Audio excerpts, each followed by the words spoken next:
இசைப்பிரியர்களுக்கு வணக்கம். இனிமையின் அடிப்படையில் பாடல்கள் குறிப்பிட்ட வகையாக இருப்பது அறியப்பட்டு தொகுக்கப்படும் போது அந்த பாடல்கள் இசையமைப்பாளர்களின் கைவண்ணத்தில் ஒன்றுக்கொன்று போட்டி போடும் வகையில் அமைந்திருப்பதாக அறிய முடிகிறது. எத்தனையோ வகையான பாடல்கள் பார்க்கின்றோம். ஒவ்வொரு பாடலும் ஒவ்வொரு இனிமையை உணர்த்துகின்றன. இவ்வகையில் சமீபத்தில் பார்த்து வருகின்றோம். இவ்வாறாக கரகர பிரியா என்ற தாய் ராகம் பார்த்து அதன் கீழ் வரக்கூடிய செய் ராகங்கள் என்று அநேக ராகங்கள் பற்றி பார்த்து வந்தோம். அவற்றில் வரக்கூடிய முக்கியத்துவம் வாய்ந்த பாடல்களை தொகுத்தோம். அது இன்னும் அதிகமான எண்ணிக்கையில் இனிமையை காட்டக்கூடிய வகைகள் உள்ளன. இன்று இன்னொரு வகையான இனிமையை காட்டக்கூடிய பாடல்கள் பற்றி ஒரு தேடல் வைப்போம். இந்த இனிமை மிக பிரபல்யமானதாக நமக்கு தெரிய வருகிறது. 1950கள் முதலிருந்தே இந்த இனிமையை எடுத்து பாடல்கள் ஆக்கிய இசையமைப்பாளர்களை அறிய முடிகிறது. கேவி மகாதேவன் தொட்டு எம்.எஸ். விஸ்வநாதன் ராமமூர்த்தி தொட்டு இளையராஜா அவர்கள், வித்யாசாகர், பரத்வாஜ், இவ்வாறு சொல்லிக்கொண்டே செல்லலாம். ஒவ்வொருவருக்கும் இந்த ராகம் பிடித்துள்ளது. நாம் ஏற்கனவே உள்ள எபிசோடில் பார்த்தது போலவே ஒவ்வொருவரும் இந்த இனிமையை நிச்சயமாக விரும்புவார்கள். இந்த இனிமை விரும்பப்படுவதாக உள்ளது. ஏனோ தானவென்று தொட்டுவிட்டு செல்வதற்காக அல்ல, அது நிச்சயமாக மனதளவில் சென்று சேரக்கூடிய இனிமையை இந்த பாடல்கள் காட்டுகின்றன. அப்படி என்ன பாடல்கள்? இது நிச்சயமாக புதுதல்ல. இது நாம் பிரபல்யமான பாடல்கள் என்பதனால் நிச்சயமாக நமது காதில் பட்டிருக்கும். அது 50களாக இருந்தாலும் சரி, 60களாக இருந்தாலும் சரி, 2000 இருந்தாலும் சரி, நிச்சயமாக இந்த பாடல்கள் அதன் சாயல், அந்த ரசம் என்பது நம்மை உணரச் செய்துவிடும். இவ்வாறு இன்று ஒரு குறிப்பிட்ட இனிமையை தாங்கிய பாடல்கள் பற்றி முதலில் பார்ப்போம். அந்த பாடல்கள் இசைக்கப்படும் போதே நாம் இது ஒரு குறிப்பிட்ட எண்ணிக்கையில் இது மாதிரியான சாயலில் உள்ள பாடல்களை கேட்டுள்ளோம் என்று நம்மை தூண்ட செய்யும். இவ்வாறாக இன்று ஒரு சில குறிப்பிட்ட இனிமையை தரக்கூடிய பாடல்களை முதலில் இசைத்து பார்ப்போம். அந்த இசையில் என்னென்ன பாடல்கள் என்று தெரிய வரும். அவ்வாறு தெரிந்து கொள்ள முடியாத பட்சத்தில் டிஸ்கிரிப்ஷனில் அந்த பாடல்கள் எத்தனையாவது பாடல் என்ற எண்ணில் கொடுக்கப்பட்டிருக்கும். அதை பற்றி நாம் பார்த்து கொள்ளும்போது மேலும் அறிந்து கொள்ளலாம். ஆகவே இன்று ஒரு தனித்துவமான பிரபல்யமான இனிமையை காட்டக்கூடிய பாடல்களை தற்பொழுது தொகுத்து பார்ப்போம். கீபோர்டிற்குள் செல்வோம். சில பாடல்களை இசைத்து பார்ப்போம். அது ஓடக்கூடிய சாயலில் அது என்ன வகையான இனிமையை கொண்டுள்ளது என்பதனை தாங்கள் எளிதாக அறிய முடியும். நன்கு பிரபல்யமான பாடல்கள் தான்.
இங்கு நாம் இசைத்து பார்த்த பாடல்கள் அனைத்துக்கும் உதவிய இந்த சாவிகள் முதற்கட்டை ஒரு கட்டை சுருதியில் நாம் எடுத்துக்கொண்ட சாவிகள்.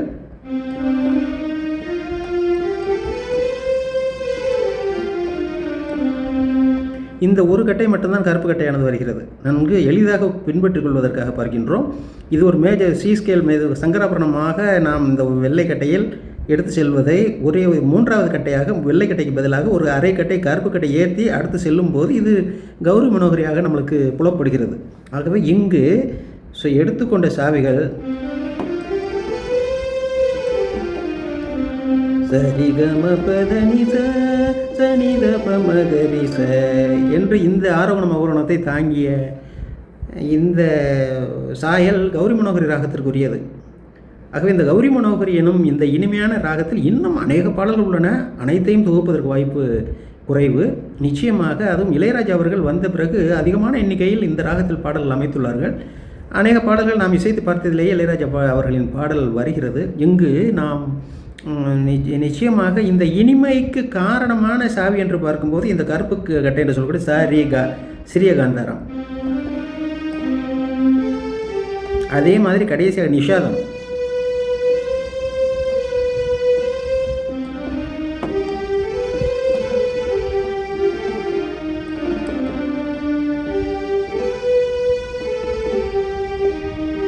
இரண்டை ஒப்பிட்டு பாருங்கள். மலரை குறிஞ்சி மலரை என்ற பாடலில்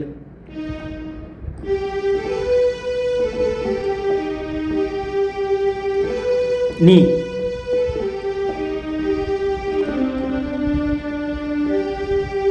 இவ்வாறாக இங்கு நாம் இனிமையை தேடி பார்க்கும்போது நாம் உபயோகித்த இந்த இனிமையான இந்த பாடல்கள் நாம் கண்டறிந்தது போல ஒரு குறிப்பிட்ட வகையிலான ஸ்வரங்களை உள்ளடக்கிய அனைத்து ஸ்வரங்களையும் உள்ளடக்கிய இது ஒரு தாய் ராகமாக வருகிறது. இது 23வது தாய் ராகமாக வருகிறது.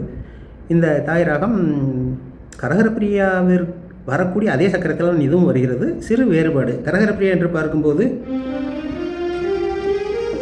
இந்த தைவதமும் நிஷாதமும் சிறியதாக பார்த்தோம். இங்கு பெரியதை சேர்க்கின்றோம்.